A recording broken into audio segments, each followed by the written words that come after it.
I'm Jody Culkin, and I'm a teacher here at BMCC in the Media Arts and Technology department. I recently developed a comic that's, it's about a 15-page comic that explains how to use the Arduino microcontroller platform. A microcontroller is a really very little computer that doesn't really have inputs and outputs like keyboards and mouse, the kind of thing that we think of as how we control a computer. With an Arduino, you can program it yourself to control objects, to control even a computer, and also you can attach sensors and switches and stuff like that to it so that you can take in information from the outside world to control whatever your outputs are. I think comics are a really wonderful way to make information clear, particularly kind of dry technical information. A couple of years ago, I worked on a couple of comics that I worked on with Chris Stein, who's also in the Media Arts and Technology department. First, I did one that was about counting in binary, which is incredibly dry, but I've always found wildly fascinating. So I tried to explain the concepts of, converting from base 2 to base 10 and what is base 2 and all this binary stuff with very, very simple graphics and super bright colors. Then at the end, Chris did a little flash application, a little interactive application that so you could test your knowledge at the end of the comic when you got done. The style that I chose to use for this comics, I kind of came up with myself. I mean, I wanted very, very vibrant colors. I wanted very simple drawings. And I wanted the technical drawings to be quite accurate. I have a lot of drawings of sensors and of the actual platform itself. But I didn't, the figures are a little more sketchy. They were like the least important part. I felt that I had to have a little character. It would be very dry if I had no human face in the comic at all. And also I wanted someone to be able to say, this is a blah, blah, blah, But I deliberately made the character a little bit more vague than the technical drawings. I think that there may be a future for more comics and cartooning in textbooks, at least as part of the,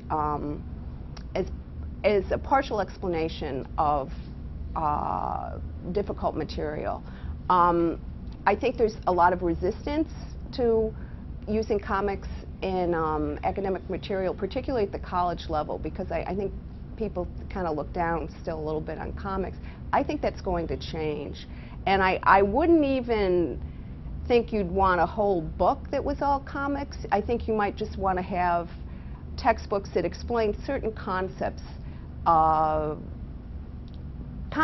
because they combine images and text, and particularly when they're well done, I think you can get an awful lot of information into them.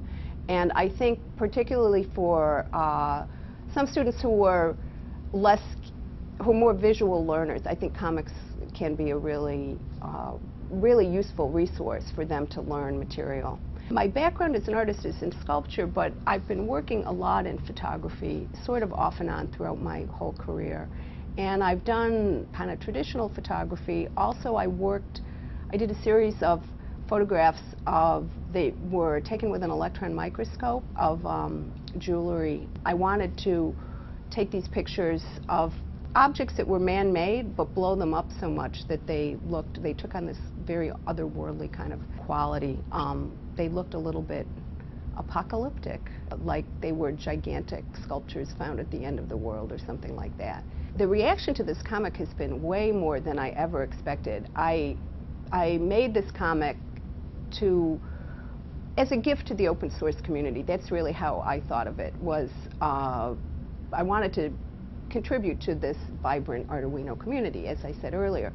But I put it online, and I contacted someone who is involved in the Arduino platform, who put it on their site.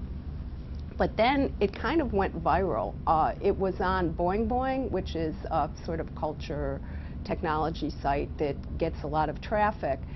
And after it was on Boing Boing, it got picked up by all these other technology sites. It went on Gizmodo and Engadget, and I've had like well over 1 million hits on my site. I had about 1 million hits in 1 week, which was completely surprising to me.